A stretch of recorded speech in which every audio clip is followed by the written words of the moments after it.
आज हम एक ऐसे विषय पर चर्चा कर रहे हैं जो हमारे जीवन के सबसे महत्वपूर्ण हिस्सा यानी डिजिटल जीवन को प्रभावित करने वाला है।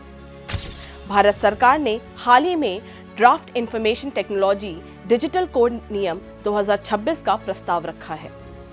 सोचिए, आज जब हम इंटरनेट खोलते हैं तो चाहे वह OTT हो, YouTube हो या सोशल मीडिया, हमें हर तरह का कंटेंट देखने को मिलता है। लेकिन क्या यह सब हमारे समाज, विशेषकर बच्चों के लिए सुरक्षित है? इसी सवाल का जवाब है यह नया डिजिटल कोड।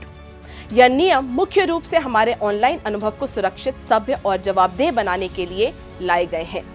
इस नियम के 3 प्रमुख स्तंभ हैं। पहला, वर्गीकरण यानी क्लासिफिकेशन। अब हर डिजिटल सामग्री को फिल्मों की तरह कैटेगराइज करना होगा, चाहे वह कोई वेब सीरीज हो या इन्फ्लुएंसर का वीडियो हो। दूसरा, अश्लीलता पर लगाम।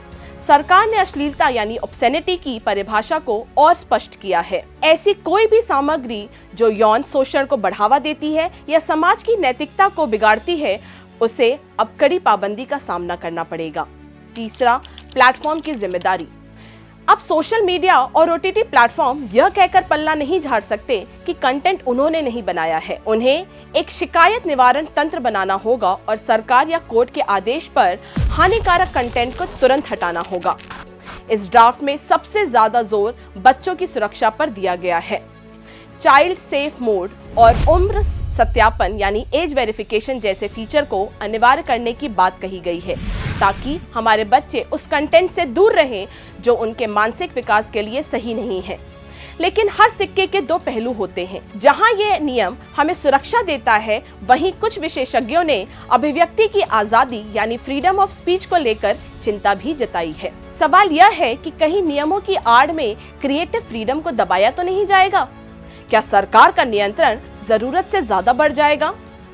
ये ऐसे प्रश्न हैं जिन पर चिंतन करना आवश्यक है। निष्कर्ष के तौर पर डिजिटल कोड नियम 2026 एक सुरक्षित इंटरनेट की दिशा में एक साहसी कदम है। यह अभिव्यक्ति की स्वतंत्रता और उचित प्रतिबंधों के बीच एक बारीक रेखा खींचने की कोशिश है।